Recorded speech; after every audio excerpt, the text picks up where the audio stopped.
All right. I've got a preview window. Maybe we're there. Maybe. Okay.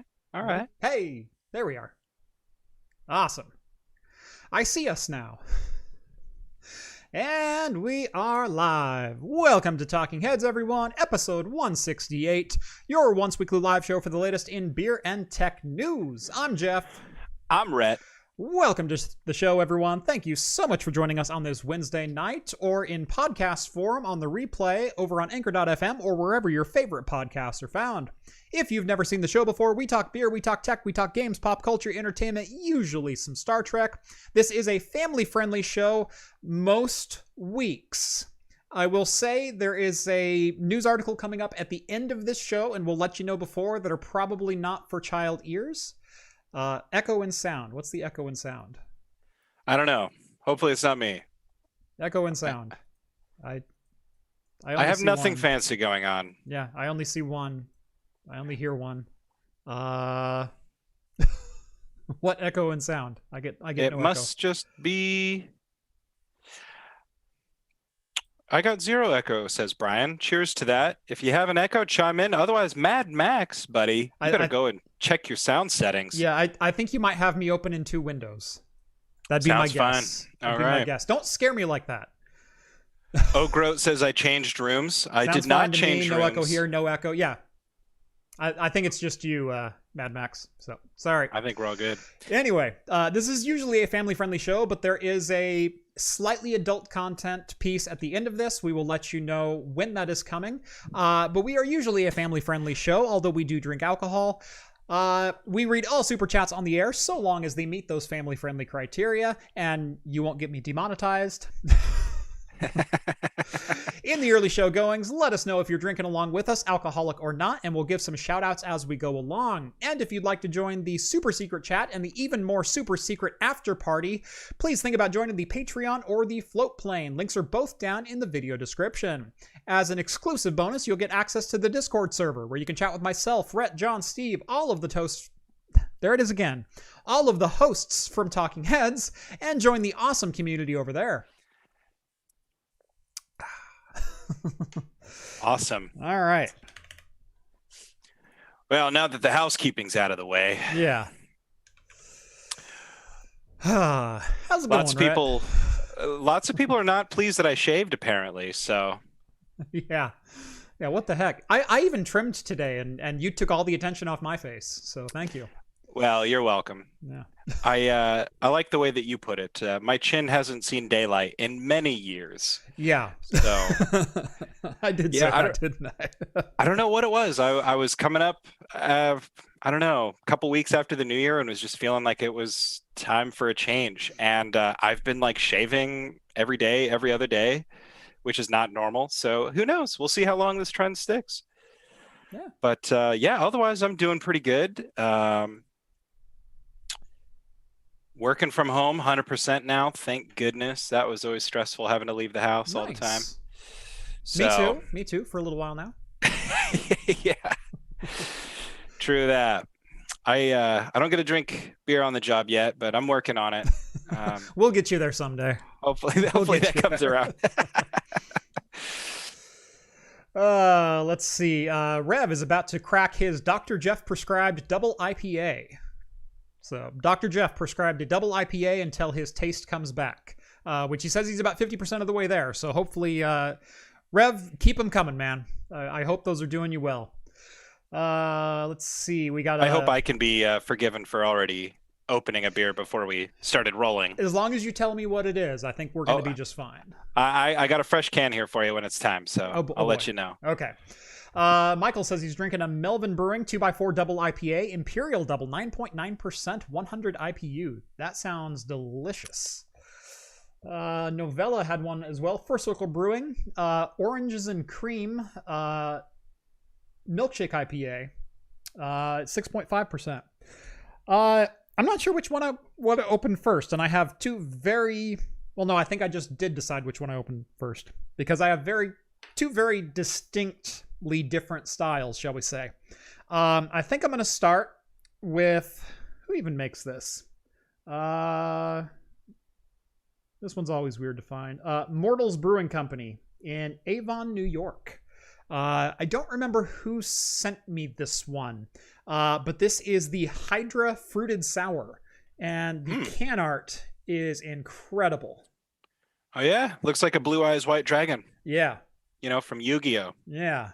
But this is a pomegranate, raspberry, and blueberry fruited sour, clocking in at 7%.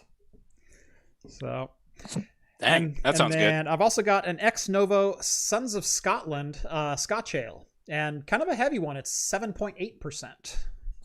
So, wow. I think I'm going to drink that one second because warmed up, those usually do a little bit better. For sure. So we're going to start with the fruit. What you got, Rhett? So I'm drinking, local good old boys, Ninkasi Brewing here. We've got the Steady Orbit Grounded IPA. I almost broke one of those out today. I had the bottle in my hand. It's pretty good. Like I gotta admit, like I got it just because I was looking for something that was sort of spacey themed.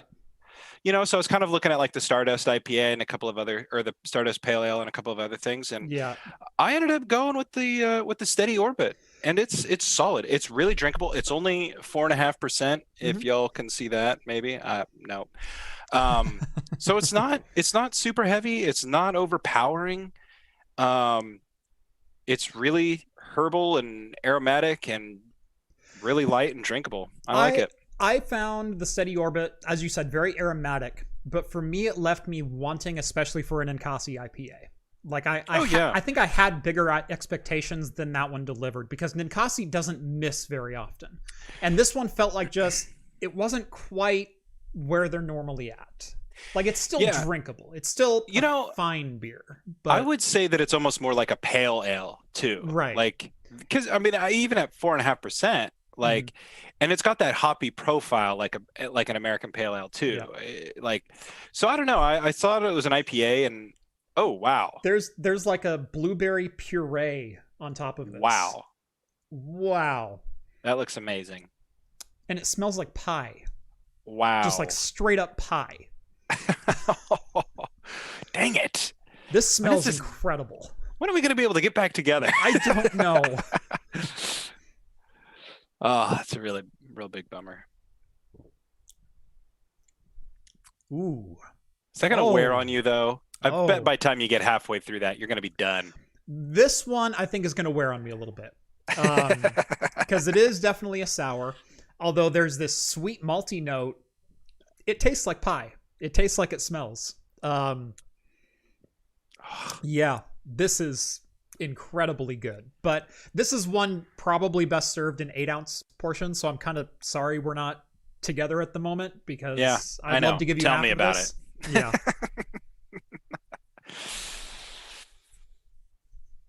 Captain's Log Supplemental Blueberry Beer is awesome. Oh man. Computer, blueberry beer, room temperature, chilled 45. This one you want chilled. Yeah. I wasn't sure.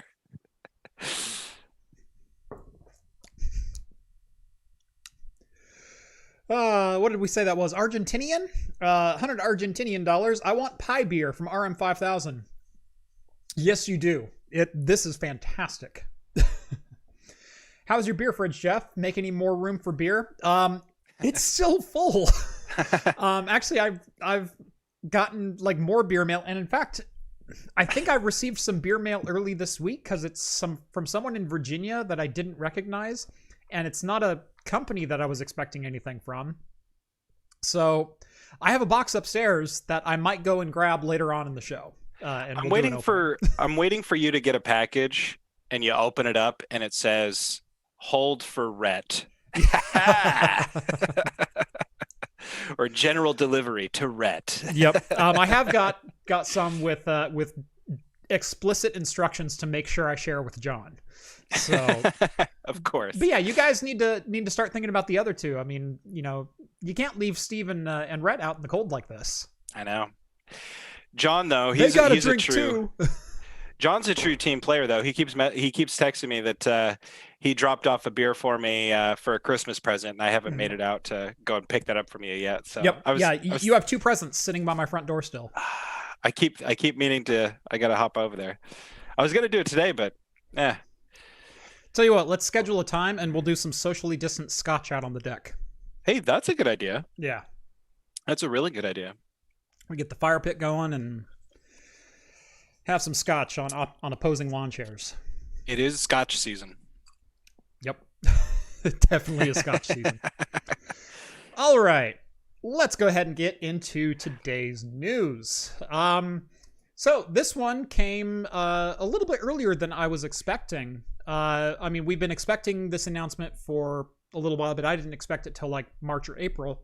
But Intel has supposedly released GPU chips to manufacturers, and they are contracting with a couple different third-party card makers, specifically Asus and who was the other one? Colorful? I want to say it was Colorful.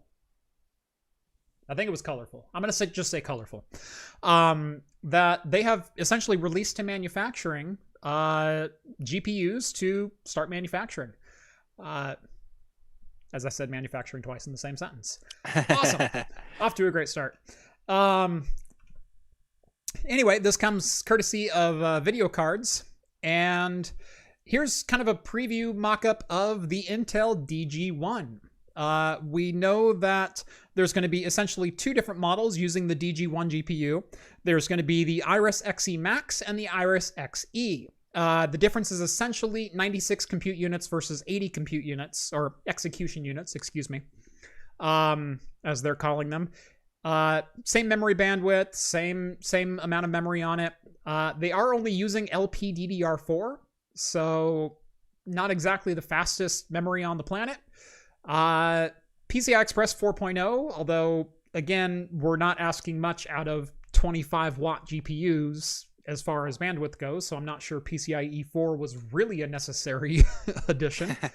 Yes, Colorful has a press release on their site. Yes, okay. I thought it was Colorful. I just couldn't find it in the moment. Interestingly, the TDP on the Iris Xe, which is the lower performance card, has a higher TDP than the higher performance card, supposedly possibly with active cooling. These specs are a little confusing to me at first glance. But yeah, LPDDR4X, sorry. Need to get that disclaimer in there. For some early release Intel discrete graphics cards. Now, we know Intel Iris Xe is now out for some laptops, and it's getting good enough performance, I would say, especially for the temperature and power targets that they're trying to hit. I think they've done well. I think from a lot of the early benchmarks that I've seen of a lot of the Tiger Lake and Intel Iris graphics on board, they're doing quite well, especially like the GPD Win 3 has a Tiger Lake i7 and an Iris Xe graphics. And it's night and day comparison to the GPD Win 2, which was also a fully fledged i5 quad core, but hamstrung by the Intel HD 615. So the performance is definitely, it's good enough. It's good enough for the market they're shooting for. They're saying supposedly somewhere around the MX 150 on the mobile GPU, so essentially like a GT 1030, still shy of an RX 550 AMD. But right in that ballpark where they'll probably be competitive. There's an interesting wrinkle to this story, though, as Intel prepares to enter the discrete graphics card market. And it is that... Oops, I didn't bring up the slide. Hold on. Forgot to copy that one. Don't worry, I got it. You got it? There's an interesting wrinkle to this whole story, and that is you can't buy an Intel discrete GPU even when they're sold to OEMs and released to manufacturers by card partners. And that's because they are requiring you to pair an Intel Xe discrete graphics card with an Intel motherboard on a very modern Intel platform. Oh, and by the way, the BIOS that you have to have installed is OEM only. So only their manufacturing partners, Dell, HP, you go down the list, are going to be able to use these cards.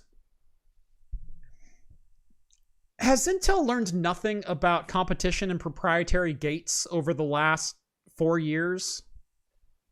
Proprietary, hardware segmentation and whatnot. You're not Apple. You don't get to do the Apple thing where it's, we make everything internally and it's my way or the highway. You're Intel, and Intel doesn't have a great future ahead of it right now unless they kind of start turning things around. The first step in turning something around is not to hardware lock and cut out the add-in market, the people who might actually be buying your parts off store shelves. That's what's kind of weird about the whole thing. I think we were talking about this a little bit before. It's like, the bean counters have limited duration, as it were, at the driver's seat at Intel. Mm-hmm. And it kind of just feels like they've run the numbers and they're like, you know what? At first, before this story came out, it's like, okay, like here's a good way for Intel to sort of, probe future ventures. Like we talked about Intel being in like a building year. We've compared them to like the Blazers and stuff. And it's like, then this comes out and it's like, man, are the bean counters closing ranks and like trying to just keep control of like what little market share they have like 5 years down the line? I think they are. It's what it feels like. It just feels like such a conservative minded move. Like they're like, we got to just draw this out as long as we can. Right. Which is what you do, obviously, but Intel in the first pick of the GPU draft selects Greg Oden.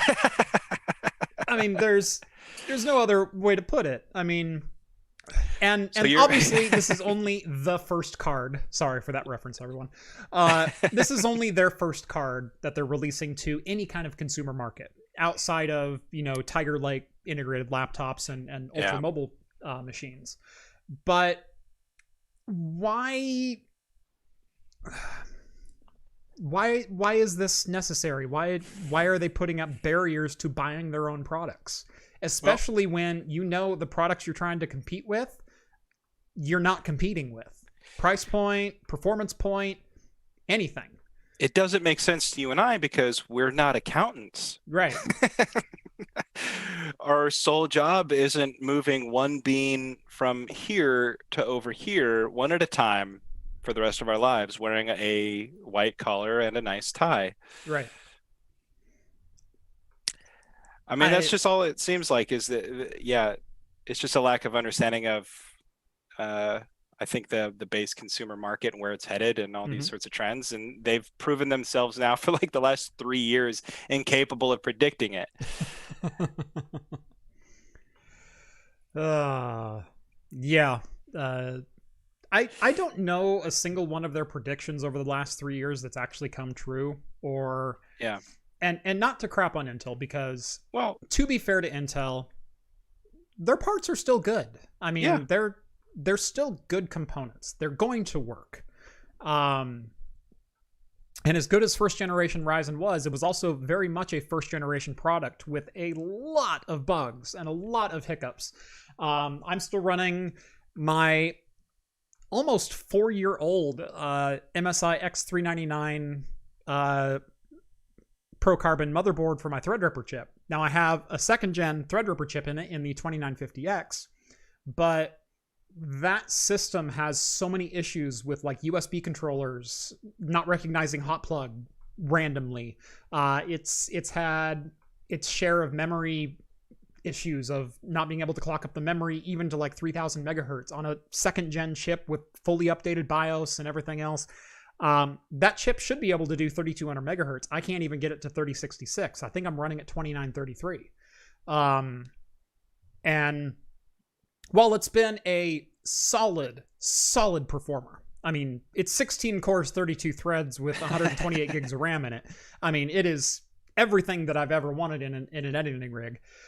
It's still got its bugs and it's still got its quirks.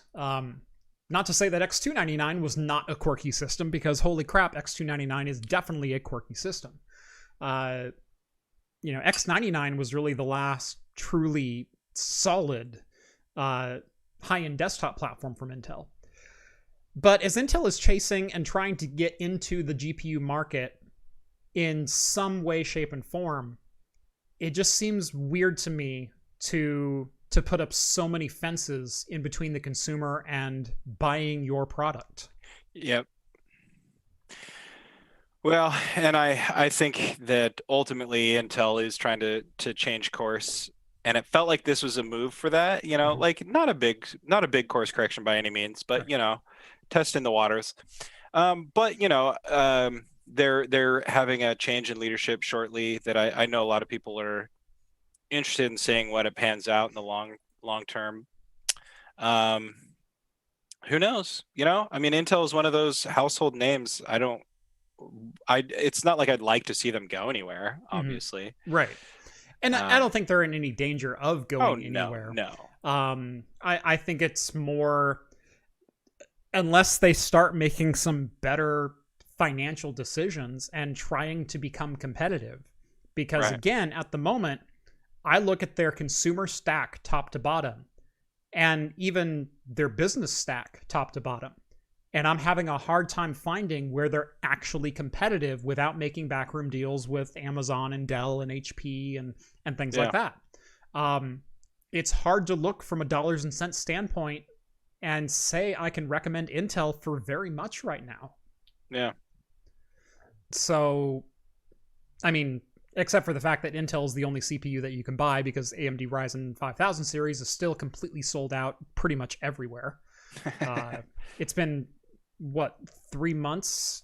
I have yet to see a Ryzen CPU for sale on any site that I check, and I check at least weekly.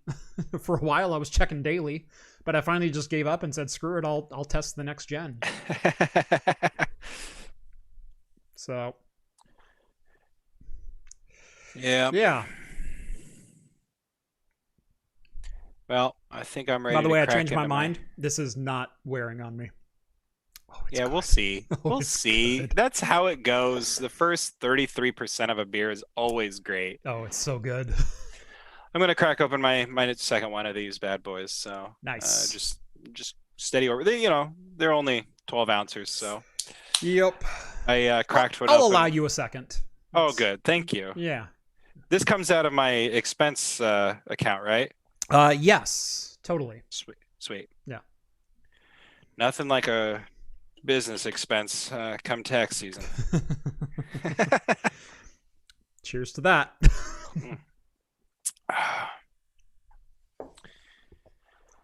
Oh,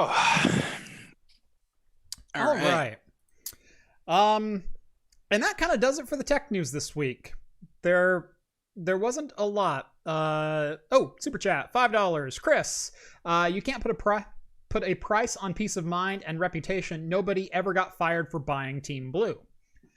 It's the same kind of thing. You never got fired for buying Cisco either, or you never got fired for, there are so many things like that and reputations. It doesn't excuse the fact that they're still the most expensive option out there right now. Save for some backroom deals and things and selling unofficial SKUs.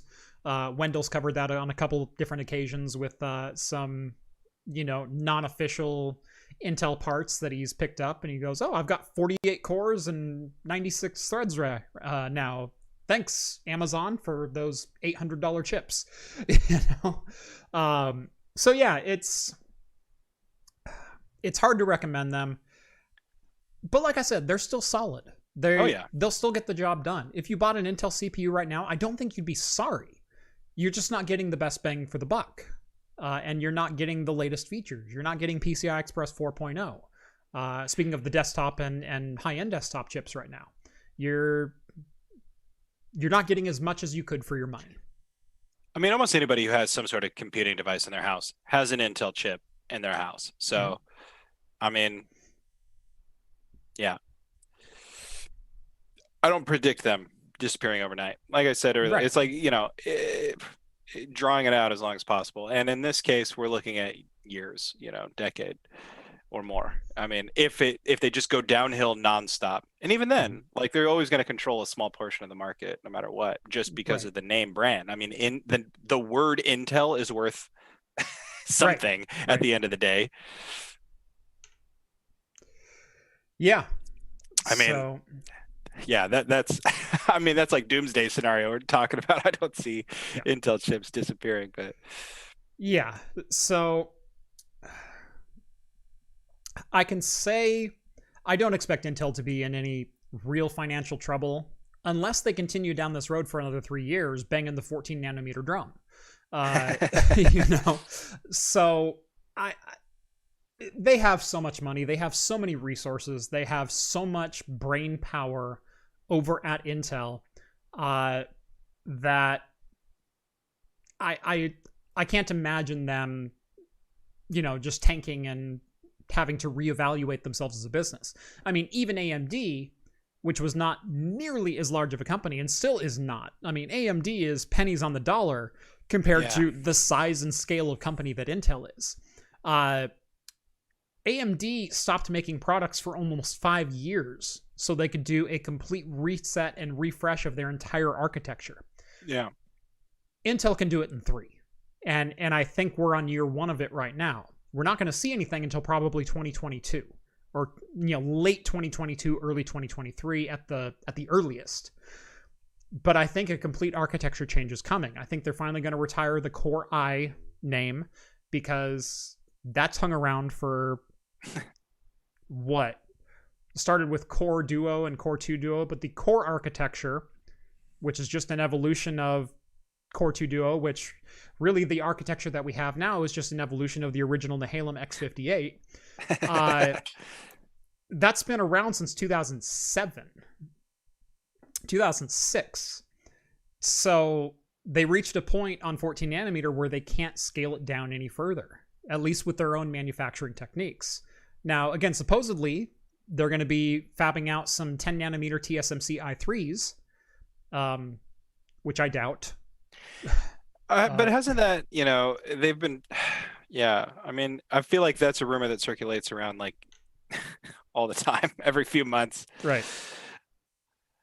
So, yeah, I don't know. So Intel's going to be fine, but it's going to be not a great 2 years for them. Like I said, I think we're probably 1 year into a reset.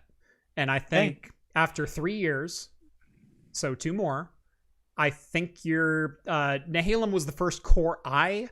The first Core architecture was the Core Duo back in 2006. And the Core I was unveiled in late 2007. Or late 2008, early 2009. I think late 2008 you could buy the Core I in the i7 920. It's time for Core J, Oh, come on. That was a good joke. Don't give them any more ideas. I mean, I can't wait to buy an i11 12100 I know. At least a Core J, though, that would be like, that would make sense. More sense than what they're going to come up with. You could skip Core J and just go to Special K. Okay, that was a worse joke than mine. You can't outdad me yet. I've got years more experience than you do. And you're accumulating it at twice the rate. Twice the rate, exactly. I have doubled down, my friend. All right. So, as I was starting to say like 5 minutes ago, that's about it for the real hardcore like tech hardware news. So we do have a couple beer stories that are worth talking about, and then we're going to get into some gaming and some entertainment news, some of which might spark some conversation. So let's get into it. Starting with Rhett's second favorite beer company may be going out of business. No, not even close. I said second favorite. I know Rainier won. I figured Olympia too. No. I don't. I'm not going to knock Olympia beer, but come on. I couldn't resist. So Olympia says farewell for now, as they have halted production of Olympia beer. Now, they've been in not such great financial straits for the last couple of years. And 2020 really took a toll on the business. Now, for those who don't know, Olympia is 125 years old. And they started kind of going south maybe 5 or 6 years ago, but the last 2 years have been especially hard on them. They tried releasing some new products in 2020 to kind of get away from the beer. So they tried pumping out some vodka and some other stuff, and it just didn't work.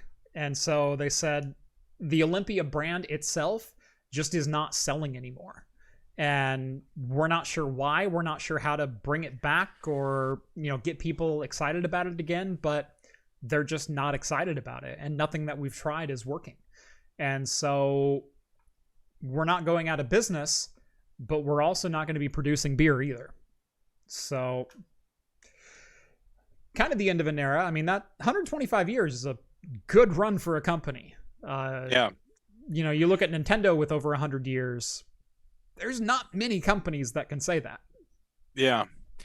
It's kind of interesting because I have a fondness for like the Americana of a lot of these really old beer names. You know what I mean? Mm-hmm. It's like there's something about being able to go to 1920 and like find these old advertisements and for Olympia beer. Right. Yeah, exactly. Because beer advertisements have always been crazy, and then you get into a certain era like in the 50s and 60s and you start getting like really pulpy advertisements. Yeah. It's just so much fun. So it is a slice of history in a way. Yeah. But they're not dying. They're just shuddering for a bit. They're not dying yet. This is the first of like 3 steps before they die, because you stop making product, it's hard to make money. How much do you think the name costs? The thing is, I think the problem is the name isn't worth what they think it is. That's because they're looking at it the wrong way. They are looking at it the wrong way. They're trying to slap the Olympia name on just about anything. Like they made some artisanal vodka this year. Yeah, man. No one's looking for Olympia for artisanal vodka. I look at that the same way I look at the Pabst whiskey. Pass. Hard pass. Yeah. Yeah. You come out with a hard seltzer, I'll maybe give you a look, not guaranteed, because you're also like the 7th major manufacturer that's getting into hard seltzer. And so what's Olympia going to bring to the party that someone else isn't? Oh, look, they have this mango vanilla flavor. Ooh. Yeah. Sorry, I tried to think of the whitest girl flavor that I possibly could. You did it. Mango vanilla. Well done. Mango vanilla, though, that's actually pretty exotic. Well, I didn't want to call anyone out, so I wanted to go with a flavor that also didn't exist yet. So, Budweiser, get on it. Mango vanilla. I mean, there's just something, I don't know. Look, I'm not a marketing PR person, right? So I'm not going to sit here and tell all the bean counters at Olympia. I'm going to just use the term bean counters all night, apparently. But... Apparently. I do the same thing. I say a phrase one time and it sticks in my vocabulary for like a week, and I use it every other sentence. I know. I was recording something before we did this, and I listened back to it, and it was only 2 minutes and 45 seconds, and I said the word conservative like 15 times about like my behavior. Like, oh, right. I was being like conserved. And I said it literally 15 times. It's like, well, that ain't flying, but I don't have time, so I guess it is. Set it off. But, like the name Olympia, man, it's like, it's so evocative, and they're always trying to tie it to this place. They're like, Olympia, the Northwest, Washington. No, man, I'm thinking Olympia. I'm thinking Tokyo 2020. I'm thinking Hercules and Zeus. There's something there that I think they're missing. Yeah, Mount Olympus. Like, bring some chutzpah to the conversation, Yeah, I just think the Olympia, call us, Craft Computing and you. We can work out a deal. You make a better beer, and I'll pimp for you. So I'll pimp for you regardless. Right. Look, Rhett needs a job. you make the checks out to cash. I'll pimp you wherever you want. Okay. We do have a super chat, the $20 donation from the Geek Crib. Thank you so much. No comment, just $20. Hey. Oh, did he have something to say? He said cheers. Let's give him that one. Did he say cheers to you? Oh, he said cheers. Below. I see it right below. Cheers to you, my cheers. friend. Thank you so much. Have Your donation goes a long ways. Bought me beer for next Wednesday. Yep, exactly. Novella Hope says, does Olympia make water? No, that would be the universe or God, depending on what floats your boat. I guess. Are you some sure they don't have an scientists artisanal spring water generator with a crunkalunka cranking on a faucet? Yeah, fair enough. I mean, that could sell some beers right there. Right. So if they're sitting on that, like artisanal these guys are spring water generator. It's one of my favorite jokes from Futurama. Or glacial spring water generator. Yeah. A tank with H2 and a tank with O.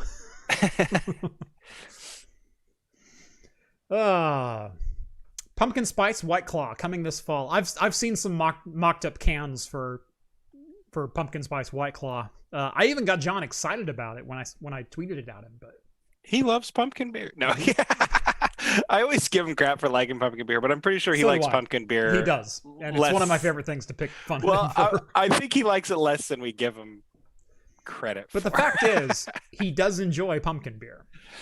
Yeah, I've had a couple, and I go, eh. Depends. I don't knock it just because it's pumpkin, Before Starbucks, pumpkin flavored stuff was cool. Yeah. Oh, and Geek Crib says he's drinking a Sierra Nevada Big Little Thing. Nice. Those are pretty good. Those are solid. Solid choice, my friend. Sierra Nevada's pale ale has always been just like tops, Mm-hmm. But man, they're coming out with some of these other beers, and they're like so good. Their hazy IPA is legit. Mm-hmm. Love it. I love a lot of their fresh hop stuff. Yeah. Very, very good. Alan says, Craft Computing, I just want to say thank you for the content you provide and keep up the amazing work. Thank you. I appreciate that. Cheers. Are you guys on Twitch as well? We used to be. The show never really got any traction over there, and it became more trouble than it was worth, both from a moderation standpoint and from I get one viewer to every 130 that I have on YouTube. So, well, that's it just wasn't worth leaving it on there. We did it for almost 6 months. We were on Twitch, and we were simulcasting. Right. The show just didn't pick up over there. We are in podcast form over on Anchor.fm and just about everywhere else. I know I'm on iTunes, I'm on Spotify, I'm on a lot of different platforms. And wherever you get your podcasts. Wherever you get your podcasts, you can find Talking Heads. Just search Craft Computing or Talking Heads, and I'll pop up usually near the top of tech creator lists, which is like awesome. I was reading a list a couple weeks ago, and it was like recommended podcasts, and there was tested.com, the Adam Savage Project, and then there was like two others, and then there was Talking Heads, Craft Computing. Like, holy crap. Yeah. Well, that's what's kind of fun about the podcast. The podcast space, it's like, yeah, dude, he should. That's what's fun about the podcast space is that like once you get super niche, like you really start getting, I don't know, it's just a whole. I love the podcasting space. So. I know you do. So it's cool to see that Craft Computing is doing well there. Yep. Talking Heads rather. All right. Some more beer news. This one is actually really interesting to me because my wife has celiac disease, and so we are a probably 90% gluten-free household. And it's not a choice because actually both my wife and my youngest daughter both have celiac disease. And 9% of the gluten in our house is probably in the form of wheat, barley, or rye suspended in solution. And the other 1% are the hamburger buns and English muffins that I keep on hand. So for your English McMuffin maker. Yeah, for my English muffin maker. Exactly. Exactly.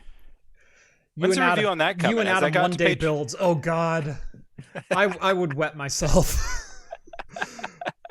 But seriously, like I would love to do something with Adam Savage. I would cry myself to sleep every night after being able to do that. I'll email him when we're done. He's one of my idols, and that would just be so cool. I try to do some maker level stuff, and I've stolen some techniques from him and whatnot. But I watch like every one day build. I know I'm totally fangirling right here, and he's not even here. But He's one of my the favorite few celebrities that I fangirl about. He was always one of my favorites already, but then he went on Star Talk podcast with Neil deGrasse Tyson, who obviously he greatly values education. He talks about the value of an education all the time. And he said, well, Adam, you're an educated man and blah, blah, blah, blah, blah. And Adam said, well, I guess it depends on what you mean by educated, because I'm not. And he goes, well, you at least have a high school diploma then, don't you? And he's like, no. And I love that juxtaposition, because an education is important to so many people, especially somebody like Neil deGrasse Tyson. I'm never going to take that away from anybody, but Adam is out there doing it, and he's hands-on, and he's learning it with us, right on the camera often. He's got decades of experience to draw on, and it's just so cool. So the people out there that want to work with their hands and do that, it's like, you can do it. Adam did it. So anyway, that's my Adam fangirling right there. I've heard him talk so many different times in so many different places, never in person, but I'm a avid listener of Tested and watcher of Tested.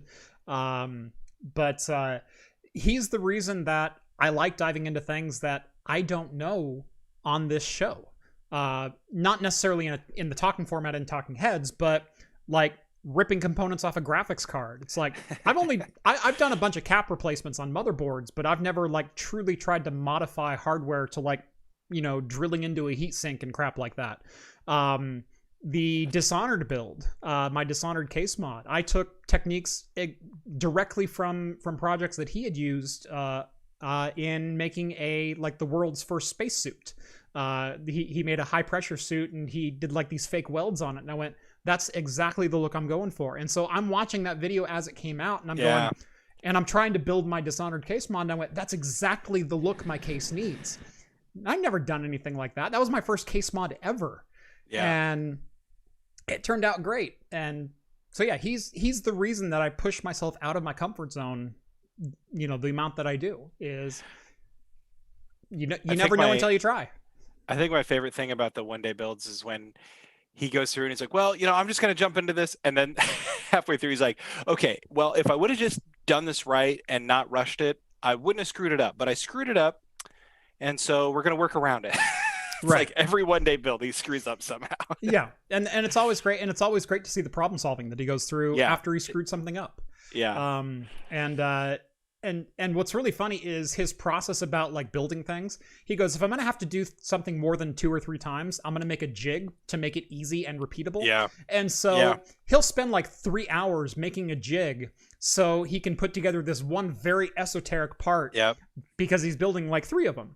and then it goes into a box where he can pull it out 20 years later. I mean, that's like, I feel like so many tools that he does on one day builds. He's like, I used this 15 years ago, and here it is. It's like, dude, his shop is like my dreamland. Every time I just like, my heart rate just elevates slightly. I get sweaty. I'm like, I know. I've been looking around, not overly seriously, but looking around a little bit, just trying to get some kind of an end mill to add to my shop. And this heatsink project made me want one even more and start looking a little bit more seriously. Now, I can't afford, $2,000 for a really nice bridge board or anything like that, but just something small. I'm not going to cut anything bigger than this, but just some kind of an end mill or some kind of a CNC machine or something that I can start producing my own parts and whatnot. That's all I want. Well, it's a start of what I want. How's that? I know, it's all you want until you have it. Because if I have the space, I will fill the space. Anyway, we got off topic completely. That's okay. We got a fangirl on Adam Savage. That's all right. Totally. Anytime I will fangirl over Adam Savage. Socially distant, of course, until COVID is over and we're both vaccinated. Naturally. Yes. And then I will fangirl the heck out of him. Gluten-free. It's not just a hype thing. It's actually for actual health-related reasons. As I mentioned before, my wife and my daughter both have celiac disease, and we are a 90% free, gluten-free household. Anyway, I do like to keep an eye on some gluten-free breweries. There's a really good one up in Washington called Ghostfish Head, which does I'll say some interesting beers. They make a pretty good pale ale. They make a piss poor Hefeweizen. And their stout is actually really solid. Have you ever gone to Groundbreakers in Portland? I have not been there, no. It's in Southeast Portland, kind of. Well, not super Southeast Portland, but yeah, it's really good. I'm pretty sure all, if not all, like 90% of their beers are all gluten-free. They're like award-winning. Like their stuff is just, it's really solid. They've got a really good gluten-free amber ale. Yeah, I highly recommend them if you haven't. Yeah. Yeah, no, maybe in 2 years when everything opens back up, I'll that's true. That's true. So, sorry. I'm such a buzzkill sometimes. No, I know. I just think about the past like it's right here, you know? I know. I miss going to the Rogue Public House. I miss going to... Oh, you know what I miss, man? Rogue Farms. Rogue Farms. That might actually be a good spot in the summer if you could distance out there. Yep. I miss... But anyway. I miss, what is that? The coffee place we used to meet for? Archive. Archive. I miss Archive. Hey, you know Oregon does to-go cocktails now. They do. Yes. Yeah, they passed that in the emergency special session, you know, when those people broke into our Capitol building while I was across the street at work. Yay. And yeah, so you can go to Archive, you get to go cocktail. I don't know how much they cost, but this is something that my wife and I have been considering because we got a bit sizable gift card at like McMinimans, you know, because we live right by one. Mm-hmm. And I was thinking like we should get a good meal, we should get some to-go cocktails, we should like treat ourselves, you know. It would be good to do with Archive because their cocktails are they are solid. They are solid.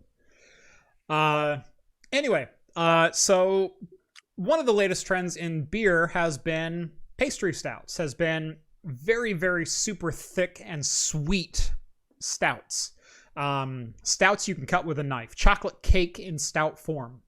The latest to come to a Colorado brewery is the gluten-free Oreo being turned into a gluten-free stout. Holy crap, I need some of this. If it is not available for distribution in Oregon, some of my Colorado peeps, look me up. I'll pay you for it for shipping. And I'll buy it. I'll pay for it. I'll get me some of this because I think my wife needs to try this. Anyway, Holiday Brewing Company out of Golden, Colorado is making a 100% gluten-free stout, pastry stout made from gluten-free Oreo cookies. Heck yes.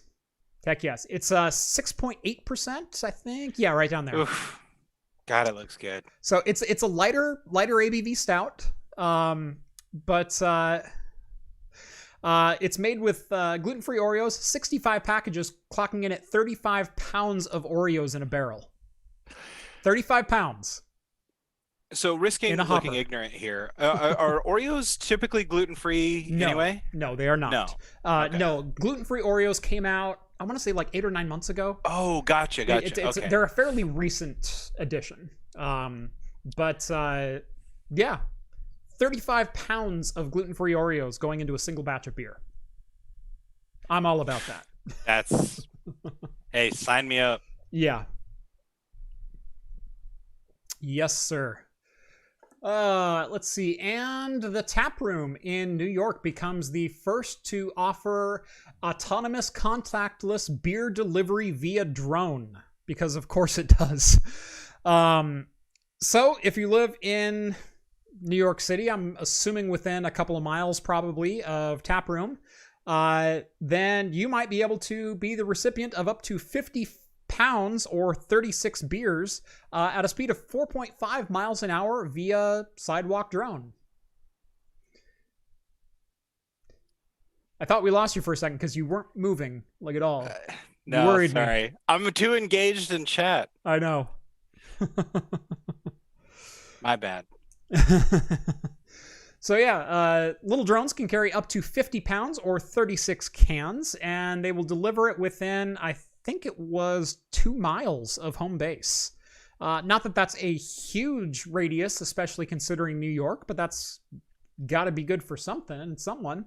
And someone's got to do it first. So why not tap room? Yeah, perfect. I get, it's perfect for now. I think we got to delay getting out of, social distancing and isolation and stuff, just so we can have an excuse to have our beer delivered more often. Right. Sandy M has been a godsend to me during the pandemic. Have you been getting a lot of delivery from them? I've been getting a lot of delivery from Sandy M. Does delivery cost like a certain, like, is it straight from the... It's straight from the brewery, and if you spend more than $40, delivery's free. Oh, perfect. Yeah. And you're even closer to them than I am. Oh, so, yeah. We used to go and eat there all the time when they had, when they were catered and stuff, just because it was like, you can get there in less than 5-10 minutes at most. Right. And they were fantastic. I mean, their fish and chips are just godlike. Oh, it was the best. It was a sad day when their catering company that was next door like went and got their own space. It was like, how dare you? But their food still held up afterwards. So. Yeah. Oh yeah, I love Sandy M. Probably the best brewery in town. I'm gonna say it. I would second that. I would second that. I mean, there's a lot of good breweries, but I mean, there's also Vagabond. You can't cat out Vagabond, but I would say Sandy M above. I'm not catting out anybody, Hell, I'll go to bat for Gilgamesh and all that, but Sandy M, man, it's just they're making. I feel like they got the most variety, and they also have the most consistency, and I think they have like some of the bolder beers. They have some of the bolder beers, some of the more unique beers, and definitely when you talk like special beers, when you get into their like upper 1% crust, they're they used exquisite. They used to do a yearly rollout, and I can't remember exactly what it was, but it was called like Sangre de Cristo or whatever around Christmas. It was like the blood of Christ, and it was some super dark beer, and I think like maybe it had red wine in it or something, like a small amount. Like my dad used to get a bomber of that every single year because it costs a pretty penny. But I hadn't had that probably in 2 years or something like that. But man, it was good stuff. Monarch wants to know, bang for the buck PC around $750. Devote $600 for a graphics card and find the rest used on eBay, because that's about all you're going to get right now. The market is in a sad state of affairs, which is why not a lot of the tech community is talking about graphics cards or PC builds right now. It's because, at least on my channel, I feel it's very disingenuous to be building something when no one else can build it. And I can't even get the parts in either. I did do a review of the 6800 Nitro Plus lately. Fantastic card, but I also brought up in the review, no one can buy this card. It performs great, but even I have to send it back. That was a loaner to review for me. So no one's getting graphics cards right now. At least no one with good enough numbers where it really matters. So, yeah. It sucks. In India is suck, bro. Yeah, no, I fully agree. For sure. Yeah. Hey, SPX is here. Made it again. Howdy, buddy. No, eBay, not in India. Yeah. Yeah. No, eBay sucks too. eBay sucks in general because it's supply and demand. As demand has gone up for graphics cards and people have gone, well, I need to upgrade my graphics card. The level of graphics card that they're trying to buy on eBay has been slowly climbing up and up. And it was getting pretty close to, you could buy like a GTX 1070 for under $150 and a GTX 1080 for like $200, which were phenomenal deals, bang to buck. But all of a sudden, 1080s are back to like $400 because they're some of the best graphics cards you can get a hold of right now. And it's still less than you paid at retail. Yeah. Almost 5 years ago. Sorry. Yeah. Might need to find a deal on old stock, pre-built, or refurb. Pre-built is a pretty solid way to go. In fact, pre-built might be the way I recommend. But even then, prices are a little extreme. You're paying more for the assembly and delivery than you are in PC parts. Especially if you order from someone like Dell, or and they tack on warranties, as Linus so greatly found out. Probably if you want to buy a system for $750, you probably need to start looking at pre-builts right now and just settle with the fact that you're probably going to want to upgrade it later. Because that's really the only way to buy GPUs at the moment. Sorry. Let's get into some hardware, but not quite hardware news. We'll call it peripheral news, but it's from Nvidia, so it's good, right? Nvidia is coming out with a new type of controller, and I, for one, am pretty darn stoked about it. Are you, though? Oh yeah, sorry, I wasn't looking at you. I am pretty darn stoked about it. I was like, yes, you're a madman. I am. So, for those who didn't catch the reference, Nvidia is coming out with a brand new controller. It looks kind of standard from certain angles, but it has a unique replacement of one particular device, and that is the right joystick is being replaced with a trackball. I, for one, welcome our new first-person shooter overlord. I don't see that being any more effective than a thumbstick. It's the precise start and stop movement. I play first-person shooters with my trackball. Uh-huh. I do. Okay. And don't laugh. I'm not laughing. and when I think about what you can do with a trackball, this excites me. But when I'm looking at this image, and it's just a mock-up image on here, as far as I can tell, like, that's like not a trackball. That's a trackball. It's a trackball. It's a thumb-driven trackball. I don't see how that's going to be any more effective than a thumbstick. In fact, I see it being worse. You know, there's a reason thumbsticks have these rubbery grips on them and stuff, you know? Mm-hmm. Tell you what, when it comes in, we'll throw down. Oh. We'll see how it goes. Hey, you're welcome to come join our game nights any Tuesday, my friend. I've been trying to. I've been, unfortunately, working a lot lately and trying to get back into... the last month or so has been rough with trying to get through the holidays, and then my daughter's birthday's in January and whatnot. And so there's been a lot of like side and family events that have just taken so much time and brain power. We've been going through some stuff here as well. And then yesterday I was all set to get stuff done. And yesterday was my day to run errands. And of course we got a snowstorm and I live in the hills. And so I tried to leave my house at around 1:30 in the afternoon. And there's a very large intersection by my house. It's a main thoroughfare. Yeah, somebody died there. Yeah. Remember that? Yeah. It was like a city council person. Yeah. That was actually, just south of me. But but no, so the main intersection by my place, the roads were closed 1/4 mile in all 4 directions from that intersection yesterday because all the roads go up like this. Yeah. And so no one could get through. There were 3 accidents just in like a 1/4 mile stretch. So I went 3 different directions and then turned around to go the last direction, and there was already a road closed sign in front of it. It's like, yeah, I'm not going shopping today.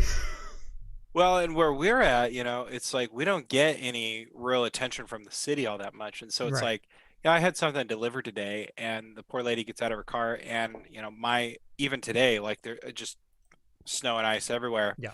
And I went out there to go and get it from her so she didn't have to like walk up my driveway or anything, which I tried to clear, but she's like, oh, thanks. Like yours is the only place I've seen snow all day today. I was like, oh, sorry. Yeah. Like we're just like right in the shadow, all this crazy stuff. You're in the shadow. Plus you've got really tall trees all around you and everything else. Yeah. We're up in the hills a ways, and so you go up the hill and then there's like this depression, and we're kind of like right in the middle of this depression, and so you have to go up 200 or 300 feet and then down another 100 feet and you finally get to us. But the problem is I live in a bowl.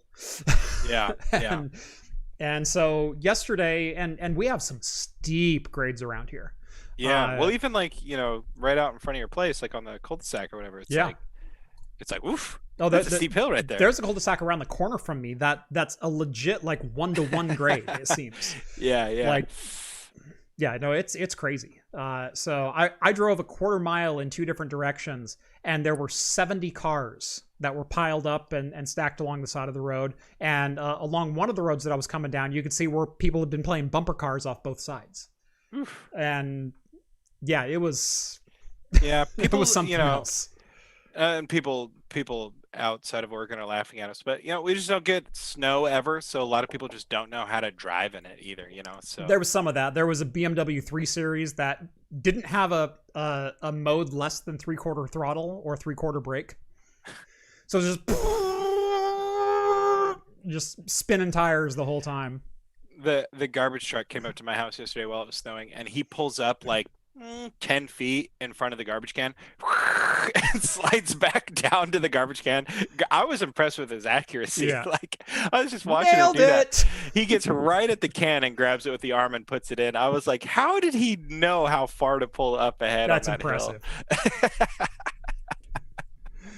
Hill? That's when you're standing at the kitchen window with a coffee and going, yo, respect, man. Yeah, for real. I was just like, dude, it made me laugh a little bit, because I was like, oh man, he's sliding. I saw him going up the hill. I was like, oh, he's done. He's just going to go out of here because there's no way. But he stopped, slid back down, got it. Dang. That's awesome. All right, I'm going to flip the order of the next 2 stories. We're going to do the remake first and then the new game next. So John posted this story, and it is The Ocarina of Time has been remade in Unreal Engine, and it's painfully beautiful. I will say the renderings are phenomenal. I downloaded it, and I'm not here to poo-poo on the maker. I'm here to poo-poo a little bit on gamingbible.co.uk for way over-sensationalizing this headline. Ocarina of Time has not been remade. You can walk around it as Child Link. You have a Deku Shield, and you have a hero sword on your back.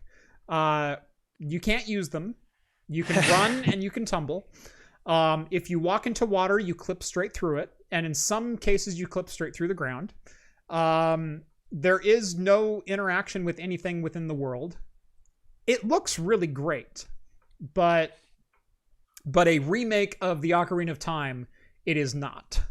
Like I said, not to poo-poo on Yanni, I believe his name is. Or Yanni, however you say that. Because the rendering and the detail in the animation, or the detail in the artwork, is fantastic. Like, he put some time into this thing. Yeah. But to come out and say Ocarina of Time has been remade, well, they kind of remade Castletown, and you can kind of see like the horizon, but tech demo at very best, as Andrew puts it. Yes, no, that's the perfect word for it. It's tech demo, and not even like gaming tech demo, like decent graphics tech demo.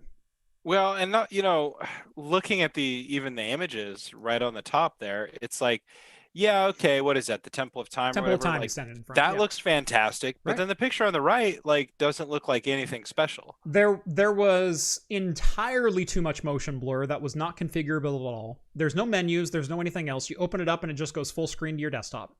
Well, that's because the person's making a tech demo. Right, because they're making a tech demo inside of Unreal. And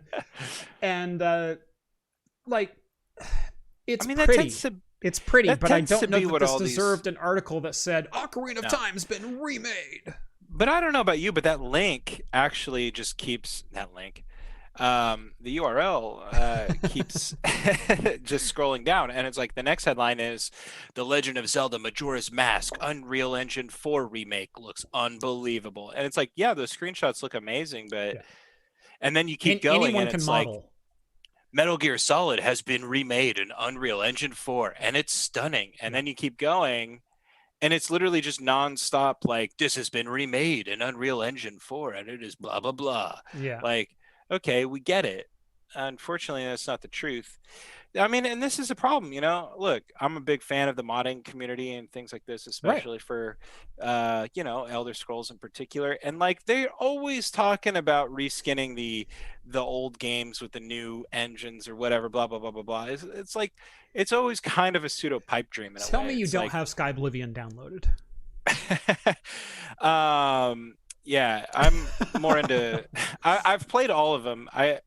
I mean, when More Oblivion was a thing, like I remember being floored, but it's like it really never got out of like tech demo phase. And Right. Skywind is actually much more playable than Yeah. a lot of other stuff. And who knows where More Oblivion is at this point, but or Sky Oblivion or whatever. Like I only play the Morrowind themed ones, sorry, but um, but that's kind of the way it always goes. Yeah. And I'm not saying it's wrong. Like I think it's a really cool way for people to flex their chops in Right. Unreal and with their 3D graphic work and things like this. But Right. Like I it said, kind of for like a resume for like a model making position or something like that.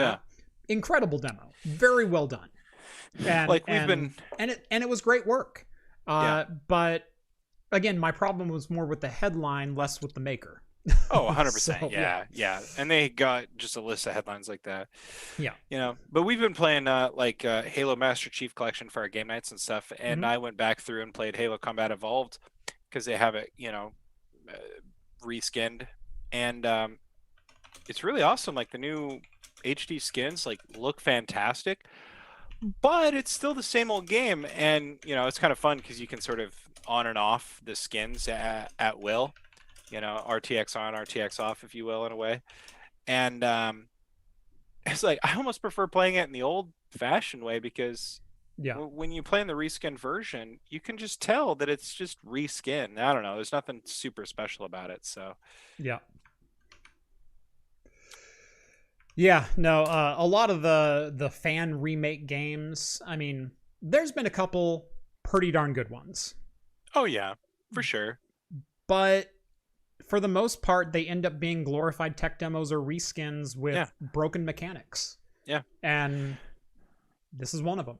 I mean, Final Fantasy VII was a remake because you had the AAA studio behind it with the man hours to tend to every single detail. Right. I'm still waiting for that Final Fantasy VI remake. Like, That'd be that's the legit. one that needs remade. If anything does, that story needs to be redone. I would do that. And, same thing I was thinking about Chrono Trigger the other day too. Like, Chrono Trigger, man, like what a masterpiece of storytelling, like from start to finish in such a wonky way as only that era could do. By the way, I already opened my next one too. Speaking of local breweries, we got Chicha Brewing. They are our local, Mexican style brewery. Mm-hmm. And this is essentially it's just a Mexican style lager. It's brewed with corn, but they call it chela, which is I guess it's Mexican slang, for like a session beer or something like that. It's really good, man. You can taste like toasted corn in it when you're drinking it. Like I got it when I got some pork belly tacos from them. I bought a 4-pack and man, it paired perfectly with a little bit of spicy pork belly tacos. Amazing.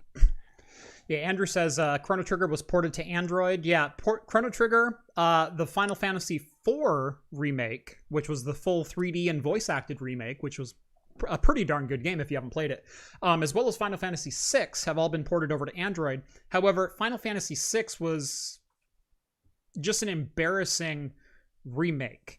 It was basically putting an HQX2 filter on top of the original Final Fantasy, but doing it like in the worst possible way, where all the graphics were like fuzzy and undefined, and calling it a remake or a remaster.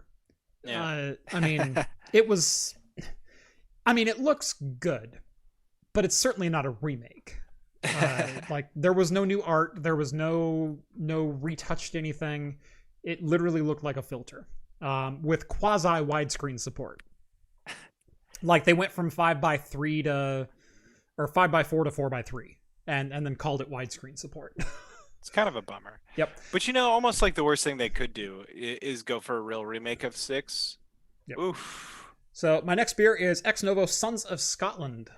It is a Scotch ale, obviously, 7.8%. And I think that's about all I can tell you about it.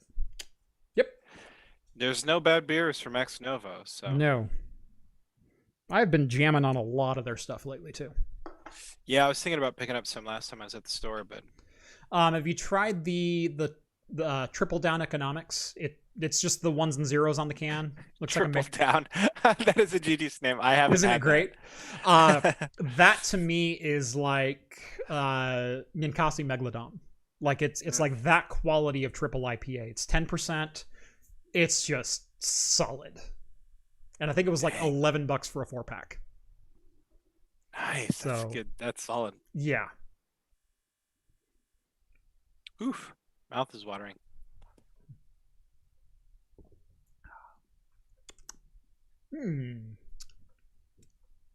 Okay. I think I'm going to reserve judgment on this one just yet. I think I want to take a couple more drinks of it. It's got a little bit of like a caramely flavor, which is definitely not bad, and it's kind of what I expect from a Scotch ale. I don't know. It's weird. Well, it looks tasty. Mm-hmm. Sometimes that's all that matters. Craft Computing cover story of game stonks. I'm staying away from game stonks. I'm not a portfolio manager or a stocks investor. I'm not a day trader. I don't even pretend to be one on the internet. I'm not going to try to sit here and speak intelligently about anything that they're doing, but I freaking love reading about it. Yeah, me too. There's a lot of really good, well, because the subreddit's gone now. There's a lot of really good write-ups you can find on Twitter and stuff if anybody's interested. I couldn't really grasp my head around it either until somebody wrote it out, explain it like I'm five style. So I'm enjoying the chaos. Yeah, see what happens. the quotes that I loved seeing were for years, Harvard-educated businessmen have told us that they need to manage our stocks because they're educated to do so. And all of a sudden 1,000 nerds on Reddit are proving them wrong and crap like that, or breaking the whole system. Oh, yeah. It's not the way it's supposed to work. Well, there's a lot of funniness going into it. It'll be interesting to see how the politics of it all plays out, because, there's talking that they're going to legislate their way out of this problem. It's like, oh man, so the market really isn't free. Right. it's just for a select few, right. Yeah, all the stockbrokers who have been treating the stock market like their own personal casino for generations are now getting mad that Reddit is treating the stock market like their own private casino. Well, that's what's really funny about, like, you look at I think it was somebody, I don't know, somebody's college what I'm trying, free college plan or whatever involved taxing Wall Street short bets and things like this. And I was like, that's crazy. And it's like, when you broke it down, it was like 1/100 of a penny, like, per transaction, and it could make college free for everybody. Yeah. And like, here they are, like, getting trolled by Reddit, and now they're asking for like a bailout because this hedge fund lost $13 billion or is losing $13 billion. And because they short bet the stock, and all of a sudden you're on the hook for a short stock. Yeah. I mean, it's like, we could be taxing those transactions, and it's like negligent amount of money per transaction. Oh, AOC said that. Yeah, no, that was on AOC's Twitter, the casino reference. Yeah.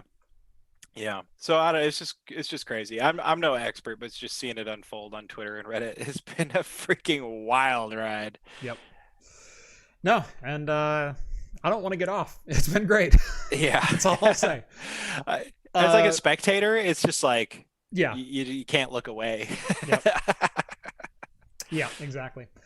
Anyway, something we can genuinely get excited about is there's a new Knights of the Old Republic game supposedly in development, quote, outside of EA, end quote. Whether that means BioWare, whether that means going back to Obsidian, those are both certainly on the table.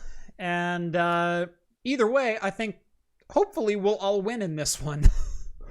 Number one, it says that EA's exclusivity contract for Star Wars games has come to an end, because that was, let's just be honest, that was an awful deal. I think more than anything else, EA kind of got lucky with what isn't even the name of the game. I don't remember because I didn't buy it. Fallen Order or Fallen whatever. Order, yeah. I haven't played it yet, but people rave about it. They rave about it. I will say I watched some gameplay videos of it. It was clunky. It looked like a very low effort platformer to me. I've been told that the clunkiness is easy to get past. I'm not defending EA. Jesus, look at me. I'm not this person. Yeah. But to give you an idea, so Taylor from Game Devs Quest. Yeah. He is not a person who plays games, let alone EA titles, Star Wars titles. He doesn't care. But somebody gifted him this game and he played it, and he like texted me. He's like, hey, you would actually probably really like this game. I was like, but you know what I think about all this? And he goes, yeah, I think like the game could overcome that for you. I was like, oh, interesting. Wow. I haven't played it yet though, so like, what I will don't say, crucify me yet. What I will say, massive fan of Skyrim. Terrible animations. Like, Skyrim's a clunky game. Let's not cut it any slack here. Skyrim functionally is a clunky game. It's also a hell of a game that can sink you in.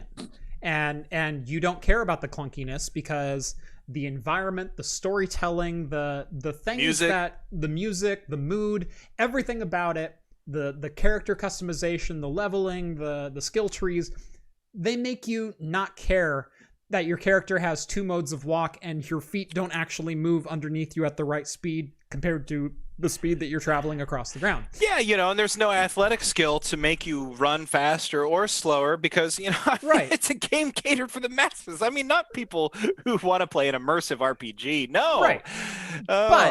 But so, and to that end, Elder Scrolls games inherently are fairly clunky games from a gameplay perspective. Yes. But they are engaging as hell. So yes. I'm not saying I can't be swayed by, a thralling storyline. The first Mass Effect was not the smoothest of gameplays. KOTOR, with its kind of turn-based combat, was not necessarily the smoothest of animations, but it told one heck of a story with fantastic voice acting. And so I could probably be swayed with the right story under the right circumstances, but all I know is what I knew about EA and what I knew about a lot of the shovelware games that they try to put out and claim it's something new, a la Call of Duty, a la this and that. They're not built for gameplay. They're built for the lowest effort mass appeal they can possibly get. And that was my problem. And so again, just out of that mindset, and maybe that's what happens. Wrong, and maybe I'm wrong. No. You're not wrong.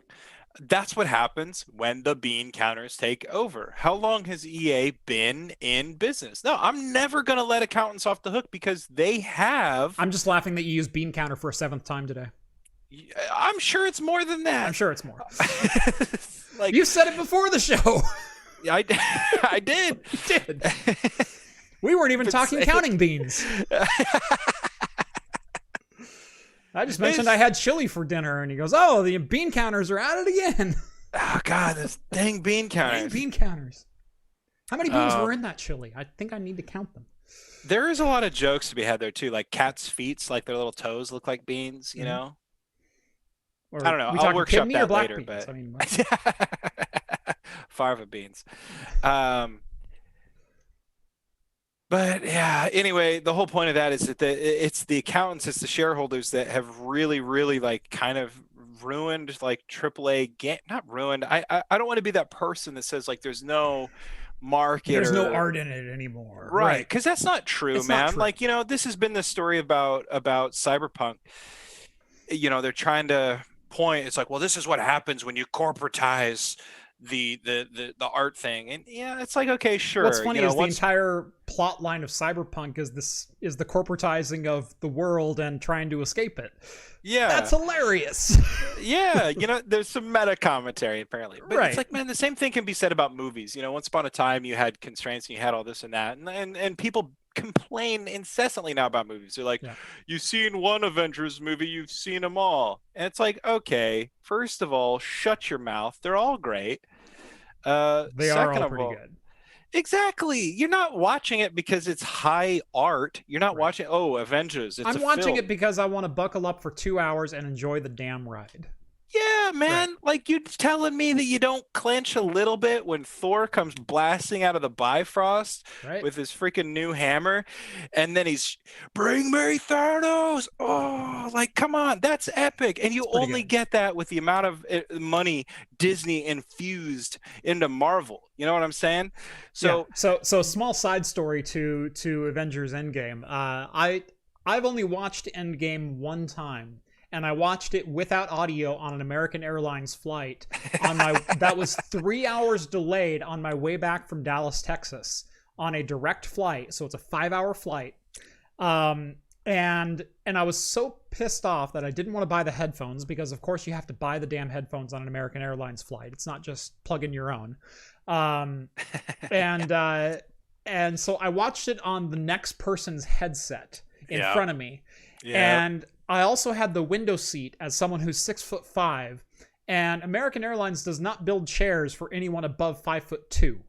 And so my knees were digging into the seat in front of me. Plus, the guy in front of me was reclined, even though I asked him very nicely, like, dude, I'm 6'5". I'm already strapped in here within an inch of my life. Could I please just have a little leg room? But I want to lay back. Yeah, well, I want to live. And he Plus, didn't. the laying back doesn't even do anything. It's like you get what? Like, You get an it's like, extra dude, 3 inches. But you know what? I needed those 3 inches. yeah. And whatnot. So I'm jammed in the side of the airplane is like here. And so I'm in the side of the seat and I'm just pissed off at American Airlines for delaying my flight for 3 hours. And like hell am I going to spend $9 on a pair of headphones so I can watch a movie that I really don't care about. And so I watched Avengers Endgame like this, couldn't move for 5 hours. In between watching shots of like this docudrama on another person's headset, and someone else had like this romantic slash thriller movie where it's like he loves me but he's trying to kill me. You know, So I was just going back and forth the whole time. it sucks that you had that experience because like I find an airplane to be like one of the most magical places to watch a movie. I hate flying. God, I hate flying. Yeah. I mean, look, I'm not like the shortest person ever, but I don't know.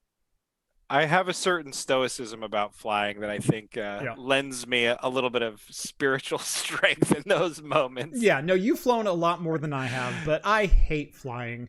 I hate flying to the point where I'm not even planning on flying this year. And I bought 2 different HMDs to test out because I hate airplanes so much. And I'd rather, if I'm going to be cramped and whatnot, Yeah. I'd rather be claustrophobic and closed off to the world Yeah. than have to endure a 4-hour flight. Yeah. And so like gaming mobile, like with your own enclosed environment on a plane is like, Yeah. I have to have it. I want it. And but that is why I will always fly Alaskan Airlines if whenever possible. Hashtag not sponsored, although you can totally sponsor the hell out of me because I will pimp you till the day I die.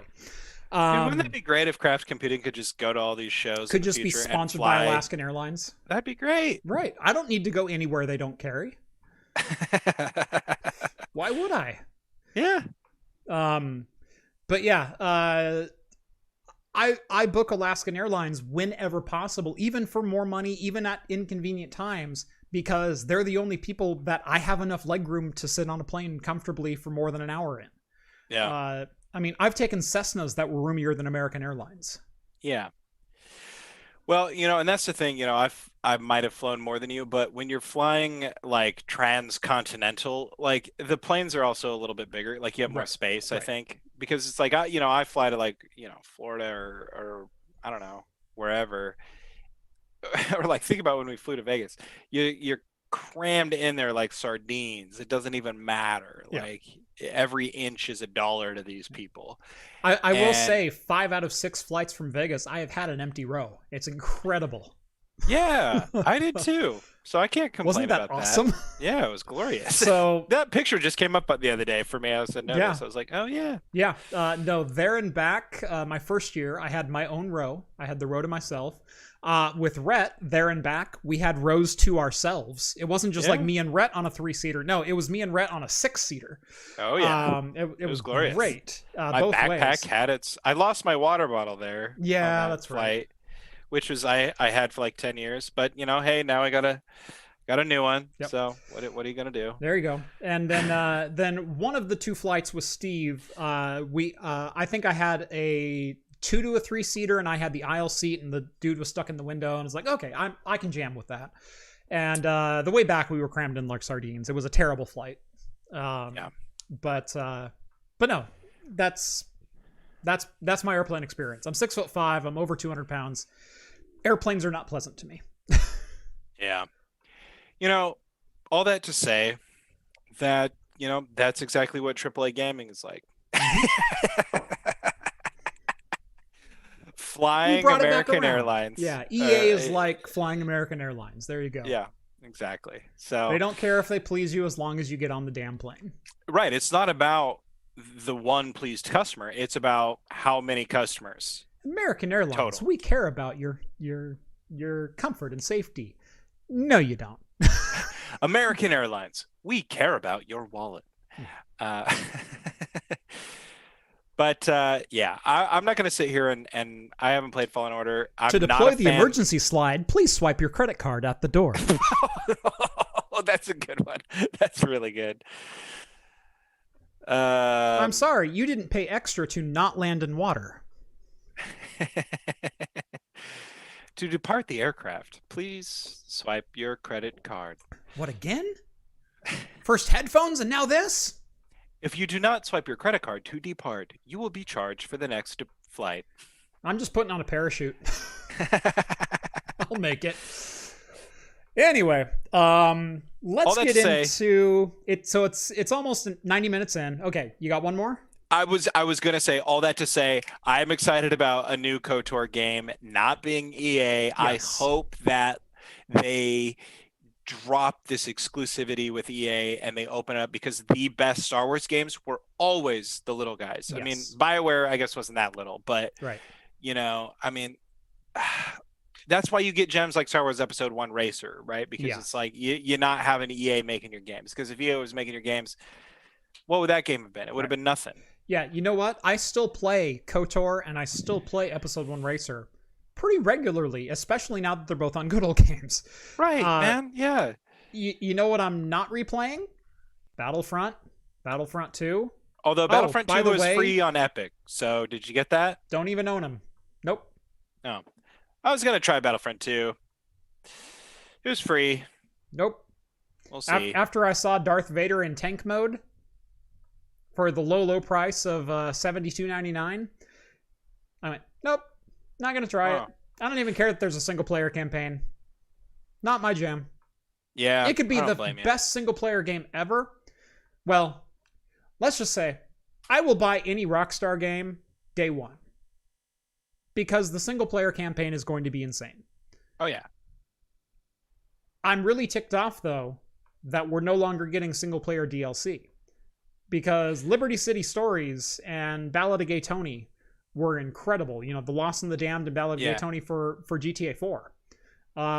And they promised us GTA 5 single-player campaigns, but instead we get GTA 5 launched on 4 separate platforms with chart cards.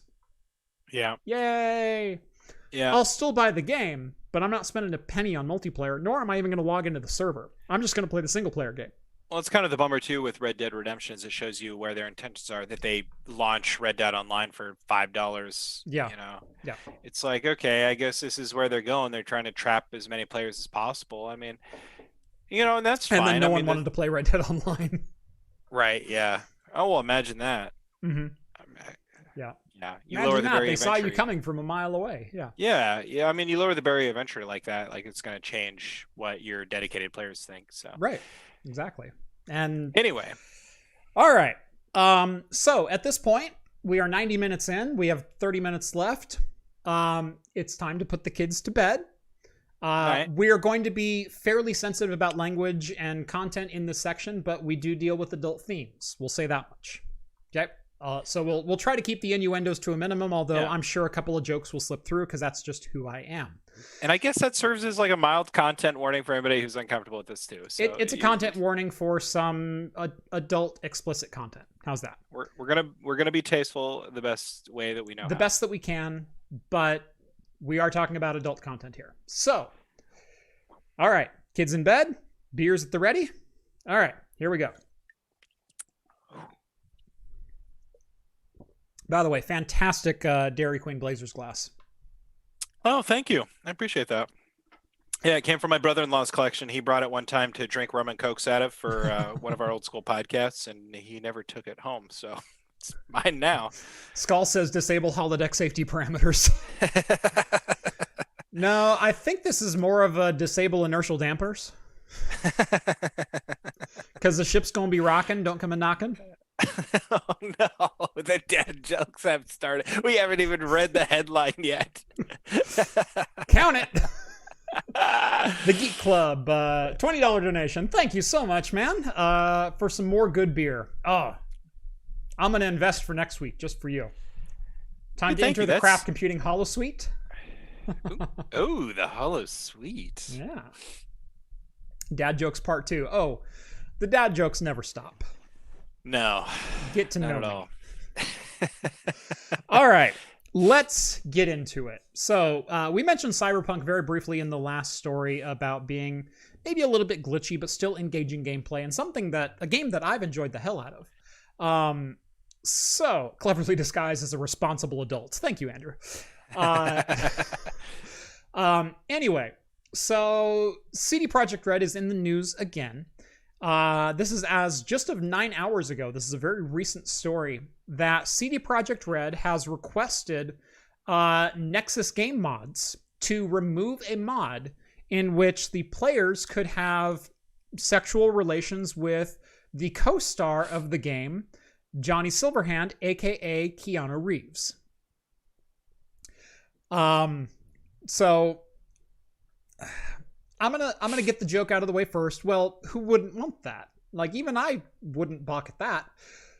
But this brings up some pretty interesting questions. So first, I'm gonna read a little bit of CD Projekt Red's statement. Our most important rule regarding user-generated content, game mods in particular, is that it can't be harmful towards others. In the case of model swaps, especially those that involve explicit situations, it can be perceived as such by people who lent us their appearance for the purpose of creating characters in Cyberpunk 2077.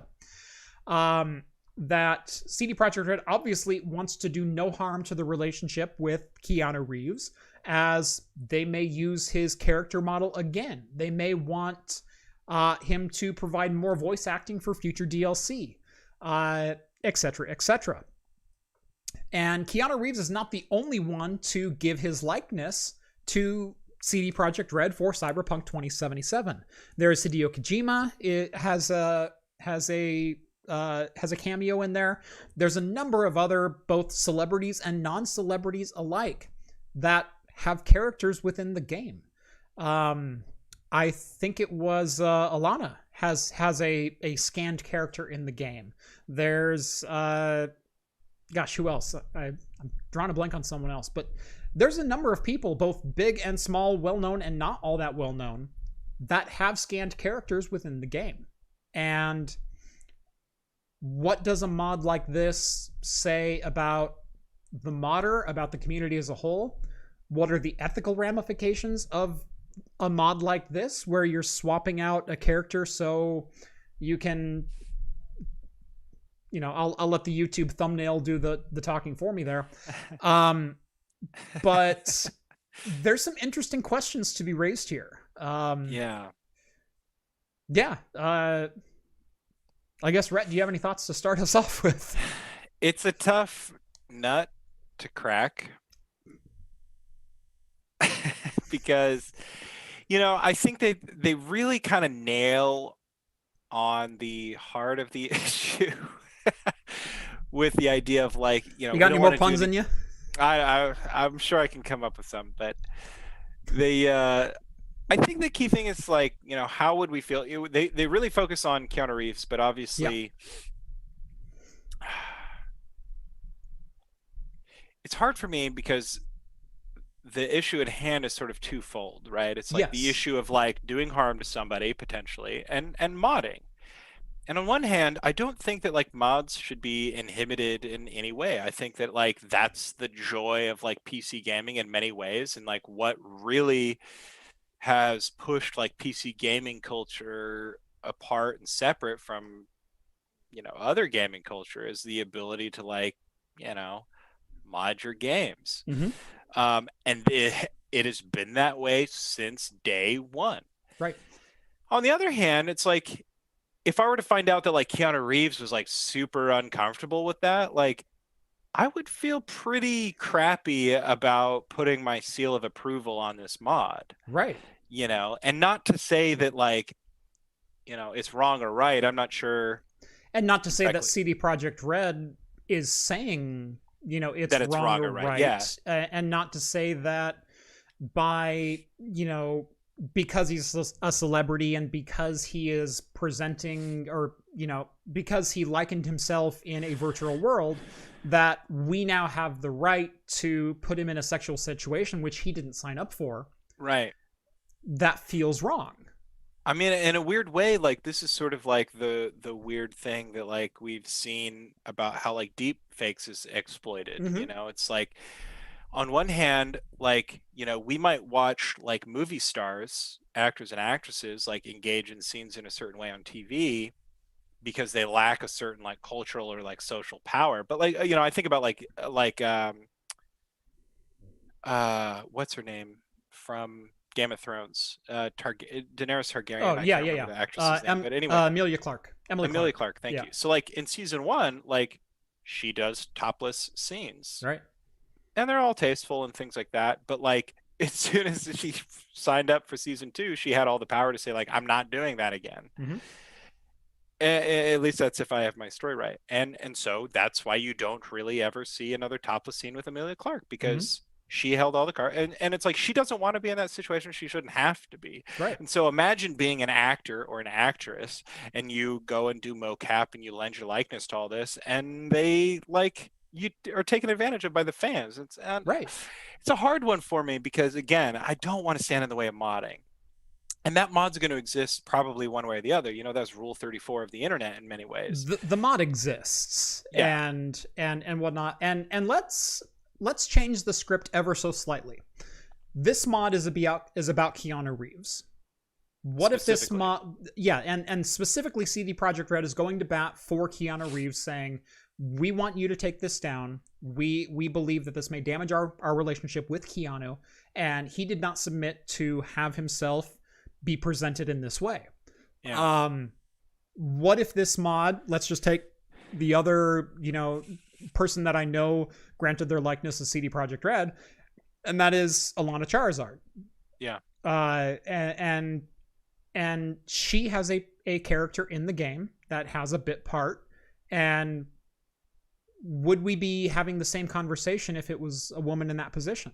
Right. And that's exactly what I keep coming back to. It's like, if because you want to be... I'll even say, you and I started off this segment making jokes about Keanu, right. and things like that.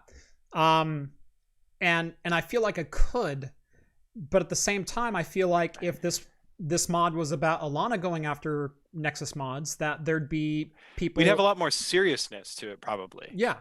Yeah. And this train runs both ways for men and women, irrespective of their lot in life and their notoriety. And that's what really brings me back to the idea. And it's like, it might be about Keanu Reeves and things like that, but how, it's most often, maybe not most often, that's really disingenuous to say, but it's like, I would not feel good about seeing a woman exploited in this way. Right. I wouldn't condone it. And it doesn't change the circumstances just because it's a male. And like, Keanu Reeves is like an extraordinarily like chill person, like his reputation is such, but at the same time, like if Keanu Reeves went on Twitter tomorrow and he said, guys, like, let's do it. Like, that's such a cool mod. Like, dude, more power to every single person out there. It's just tough for me because, like, this person did do acting. It's not like he just took a photo of his face and they, like, rendered their face. Like, they acted. Right. You could see your career in Hollywood torn asunder by doing the wrong adult scene or adult film or something like that. Like, what's to say it couldn't happen the same way? This is part of the problem of the ever-evolving technological issues of the 21st century. like I said, with deep fakes and stuff, like, you're going to have your likeness being used in ways that you don't agree with if you become a public figure. Right. And Keanu Reeves certainly is a public figure. That being said, I do feel like the intentions are like perhaps relatively harmless. Like I can't speak for the modder. I can sort of see why a lot of the sexual mods or the sexual scenes inside of Cyberpunk are what I would consider PG-13. They're fairly tame. Sometimes there's a topless woman. Sometimes there's a topless man. There's not much more than that other than implication. And so in that regard, this mod feels tame for what it could be. Well, and the article does even say it's like what you see running this mod is like kind of the video is on YouTube and it has not been pulled down. How's that? There you go. Yeah, that's a great way of putting it. So I mean, it's kind of silly in nature because the figures are clothed, or at least Keanu Reeves would be, and it doesn't even feature his voice. So, it has the Sexbot's voice still, which I think keeps it one layer obfuscated. Yeah, exactly. Which I think sets it up to be, again, I don't know, it's such a weird place to be because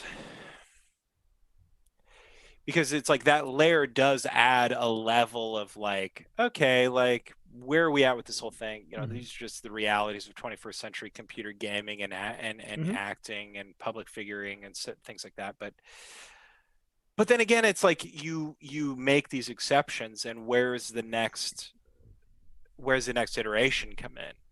Somebody's got to make a mod of this mod where that's not the case, where they do bring in Johnny's voice. So someone just made a comment, and I'm going to make them own it. So Brian Fober says, funny how they are complaining about how they had dildos all over the game. Or funny how they are complaining when they had dildos all over the game. Keanu Reeves didn't have one inside of him. Right, yeah. Keanu Reeves didn't have a scene where he was involved with a dildo.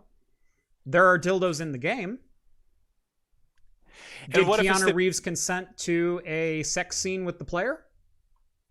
Was Keanu Reeves ever naked? Was Keanu Reeves ever shirtless? Was Keanu Reeves ever this, ever that? No.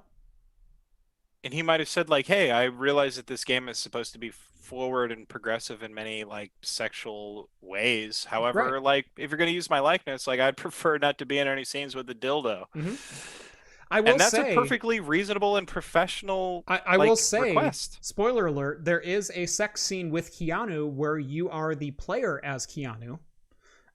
So you have a little bit of control over the situation. You never see anything more than Keanu's hands during that scene. The girl, on the other hand, is full frontal. But you never see anything beyond what I would consider PG-13/R. It's certainly not X or NC-17. I've seen more in R-rated movies than I saw in Cyberpunk. Yeah.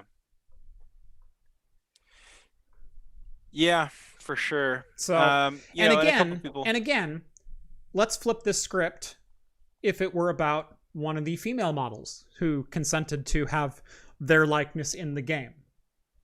What would we be thinking?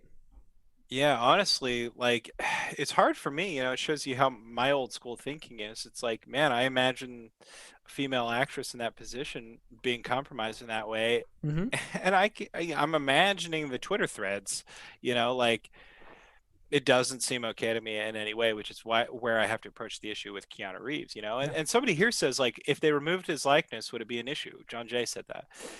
And it's like, no, like there's nothing necessarily wrong with like sexual content or sexual scenes, not by any stretch of the imagination. Right. It becomes a weirder issue. And I have a hard time with it because it's like, yeah, it's just a skin that is made in the likeness of Keanu Reeves. Right. his voice isn't after any of these. He didn't mocap these scenes himself. Right. It's like, so it's kind of a weird boundary, but like, yeah, if they just picked any skin that didn't look like Keanu Reeves, if they just did one of these, We wouldn't be AI talking about it. generated, We'd just be talking about exactly. skin flips. But there's a whole interesting dynamic between what the modding community is capable of doing, what the game itself is capable of displaying. But you have to remember that a lot of the mocaps and a lot of the skins come from real world people. Yeah. There were people acting and being body scanned, fully to be involved in this project. And there's a number of real world people who were scanned into this game. And the reason we're talking about Keanu Reeves, it's because it's freaking Keanu Reeves. Yeah. But there are plenty of other models in this game who we wouldn't even think twice about being placed in this position, and maybe we should. Right.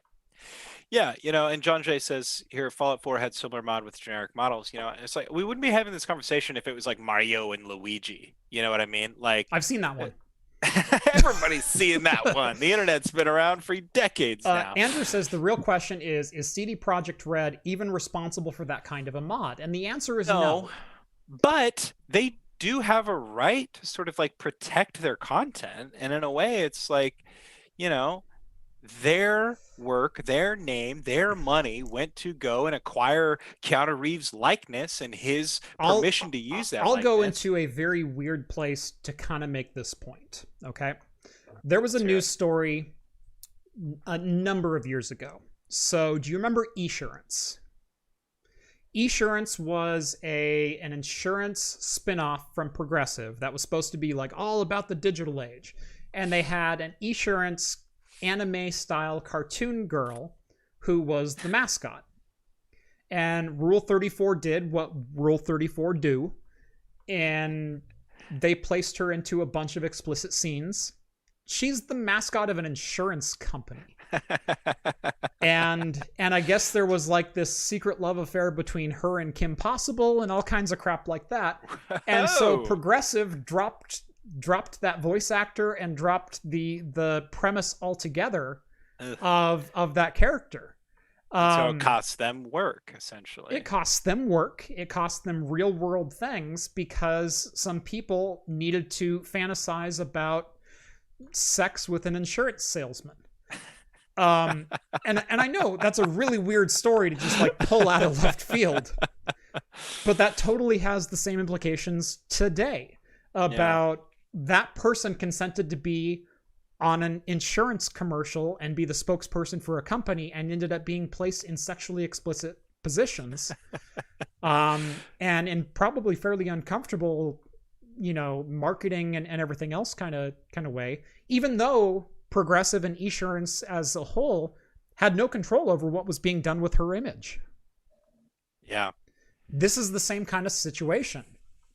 It's really tough because, people are saying like, these are independent modders and things like this. And it's like, yes, 100% you are right. And I support the right of any modder to do what any modder is going to do.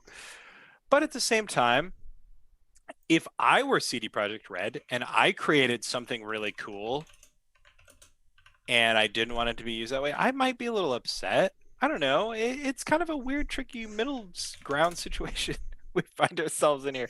I know. I was just thinking of Flo too. We're horrible people. No, Flo has her own like devoted websites and everything else. For sure. Like, no doubt. Not even, and that's a real person. That's a real person on real TV on camera, and it's, the internet's going to do what the internet's going to do. Yeah. But as the parent company, as the presenter of that character that you've created, you also have an inherent right to defend them. And there's also the moral and ethical question of, should we be doing things like that? And what are people like me supposed to do when these controversies come up? Do I support the modding community? Which I usually 100% support the modding community, probably a little bit more than I should, versus do I support the companies and the individuals who are being exploited for sexual imagery? I'm going to side with Keanu Reeves and CD Projekt Red on this one. And that's the weird part I find myself in is like I don't even necessarily side with CD Projekt Red, but more so like Keanu Reeves in a Mm-hmm. weird way. Like until like If Keanu Reeves comes out and makes an official press statement that says, "Dude, bro, is totally cool with me," yeah, be excellent. yeah, be excellent. Right, exactly. Then more power to you, Rule 34. You show Yeah. that Keanu full frontal. What But you know, until I hear that, 2020 has really reminded me of a magical phrase from our savior, Captain Picard. He said, "Life is an exercise in making exceptions." And this is one of those weird places where, because you kind of outlined it as like a binary. Do you support these people? Or do you support these people? And I think it's possible to support both within the nuance of the situation under different circumstances with different it's like this is such a huge gray area. It's like I don't necessarily think that like I 100% support the modding community, but I Mhm. 100% support CD Projekt Red, and those two things do not contradict each other. They don't create some sort of paradox. No, nothing like that. Like the truth is that it's a really complicated situation, and you're allowed to have weird, complicated feelings on the issue. So if any of Right. you are like me, you've been talking about this for 22 minutes and realizing that your talking points are sort of circular, it's because it's a weird circular issue. It's a weird issue. Let's say this. Let's say I don't want to say you, but I'll just say you in like a generic context. Let's say you have the hots for Keanu Reeves. You are more than welcome to have those thoughts in your own head. Yeah. To fantasize, to do whatever you want. The second it starts becoming an art, and more specifically than an art, a public art form, Yeah. that gets a little weird. It draws beyond fantasy notebook. and yeah, draw your Keanu Reeves portraits and do whatever you want to do. right. Like, that's the beauty of the whole thing. So that's what I'll say is remember there's another person on the other side of this who didn't consent to whatever dirty thoughts you have in your mind and are producing into some visual contextual form. Right. Somebody in the chat says, and I think this is a really good point to bring up, is that, they say it's kind of like that teacher who had an OnlyFans account. Right. And we hear the story over and over and over and over. I heard one recently, like with a month or two ago, about the paramedic in New York City. Yeah. Who had an OnlyFans account, and the freaking the New York Post like lit her up and like completely doxed her and all this sort of stuff. And it's like, first of all, like the OnlyFans thing is like a consensual thing that this person is engaging in. They are selling pictures of themselves or whatever in all sorts of compromising ways because it's a gated community, because it's a way to support themselves, because of any number of reasons. But the most important thing, number one, is consent. And, somebody brings up a really good point. Hey, pay your teachers and your paramedics more. 100%. Yeah. We should be doing that. And we should not be judging anybody. Why are we hearing stories about teachers and paramedics being fired for having OnlyFans accounts when we should be questioning why they had to have OnlyFans accounts when they're also a paramedic or a teacher? Right. 100%. And nobody's going to be questioning nobody's going to be questioning the thirst traps I set up online. They're not going to be like, oh, that rat, like, look at him, let's axe his professional career, know? So there's all sorts of biases and things that enter into the equation. And again, there's the sexual privilege, aka as I have being a white male in the US, I can do just about anything that I want. And I fully understand that. I don't even want to say what I could probably do and still get away with it and still have a fan base and still have people to defend me. And to a certain extent, that's kind of disgusting because I hold myself to a pretty high moral standard.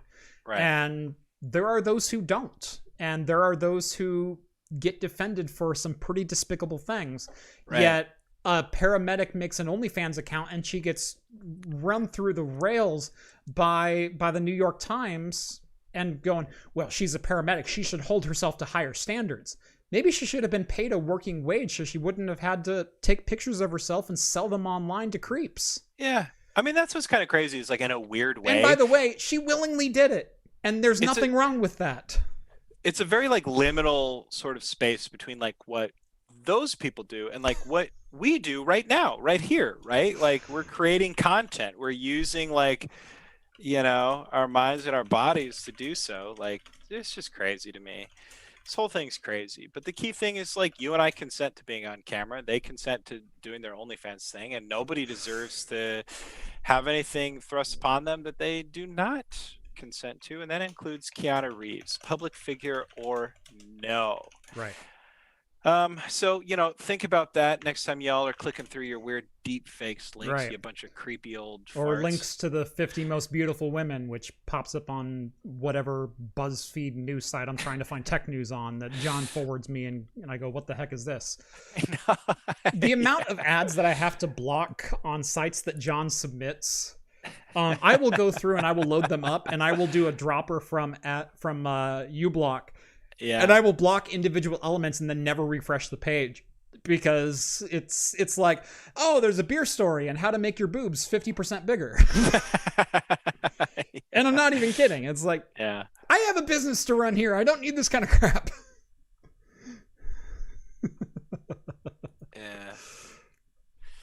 Yeah, it's a wild, crazy place, and I hope everybody has just as conflicted thoughts on this modding thing as you and I have, because it's a weird, complex thing. Yeah, there's also, like I said, there's also the fact that the imagery exists and what happens when it becomes transformative in art, because art is a protected medium and parody is a protected medium, and sure, creative, or not Creative Commons, but fair use under a creatively derivative art form is protected. Yeah. And so, and 100% it should be, and I'm not even gonna explore the depths in which like this mod probes those correct fringe cases. Like that's not for me to do. Right, exactly. And so there's a lot of like legal standing on the modders are still totally in the right. So ethically, morally, or legally, those are three very separate questions. It's just, it's hard too, because people like you and I, and probably most of our listeners, it's like, I haven't consented to a body scan. So no, except at the airport. At the airport, yeah. Sometimes I make them frisk me just because, but because I'm feeling frisky. But yeah, you get the thrill out of it. Yeah, well, me, I raise my arms and go, sorry, it was cold this morning. I was in the pool. But I feel like you and I and many of our listeners, it's like, if we're modding, just you go where the flow takes you. And sometimes SPX. it takes you to weird places. Didn't we go through this with The Last of Us? Yes, we did. Yeah. Yes, we did. That's a fantastic point. Yeah, and Andrew Preston makes an interesting distinction between morally exploitative versus monetarily exploitative, and I feel like many morally exploitative things are monetarily exploitative as well, although I don't think the creators... In this case, it was a freely delivered mod that was just posted. Exactly. But however, like, Nexus mods might be making some ad revenue. I don't know. We can make a weird... This is a weird thing about everything. You can make exceptions to everything. I'm sure Nexus mods made some money off this, but... Yeah. But no, we went through the same exact thing with Ellen Page, with her being placed into some provocative situations thanks to some it's Elliot Page now, by the way. Elliot Page, excuse me. That is my bad. Yes, Elliot Page. Being placed into some sexually suggestive and sometimes explicit situations because he lended his voice, his character model likeness and voice to the game. And so, yeah. We've been through this exact same thing before. Yeah. And that one, again, that's one that feels like exceptionally like worse than Keanu Reeves in many ways. So it's like I gotta like unpack like why it is I feel ways about things, but oh, so crazy. Now I'm waiting for the Morrowind mods that lets you plug in Vivek, that lets you plug in just the Alms V, the triumvirate into the sex bot, as it were, because that seems pretty cool. Why not? Yep. I'd also take any of the Daedric princes in the sex bot. That'd be pretty interesting. Are we gonna do like a top 5 now? Well, I'm just saying, like, yeah, I'm waiting for the Morrowind Sexbot mods. Yeah. Of course you are. Yeah. I will say, just give me that Pan Am scene 5 times. That's my top 5. That's my top 5. And she consented, so we're good. Look, unless Vivek is based off of somebody in real life, I think we're in the clear. I think we're in the clear with Pan Am. Anyway, it's 10 o'clock. I'm going to give my mods a break and end the show right now. Thank you for tuning in for episode 168 of Talking Heads here on YouTube on Craft Computing. Make sure to join the Patreon or Float Plane if you like the content I do and want to see more of it. Your donations and contributions are very much appreciated and go to the content that is delivered here on this channel. Make sure to like this video, hit subscribe if you haven't done so already. Make sure to check out Game Dev's Quest. Link is down in the video description. Rhett does podcasts. He does some game jams. Didn't you have one coming up? We don't have any game jams coming up, but we do got, gosh, if anybody's listening right now, we do got our homeboy from Home Team, Game Dev, formerly Gamketo, Chris DeLeon. He is a prolific game dev educator, worked in AAA games. He's coming on our podcast this weekend. So if you have any questions that you want us to kick his way, just let us know. He's been on our podcast before, so you can go listen to those as well. But we're excited to have him on again and to be able to pick his brain about game dev education and things like that. So awesome. Very cool. Yeah, I might even tune into that one. That sounds cool. Heck yeah. Anyway, thank you guys so much for joining us. This was a blast, and I know a little bit of a different episode. Thank you for those who kept it civil in the chat. The others, please see me after class. Anyway, join us every Wednesday night at 8 p.m. Pacific time for the latest in beer and tech news, and stay tuned to YouTube for more videos. Thanks, Kyle. See you later. Cheers.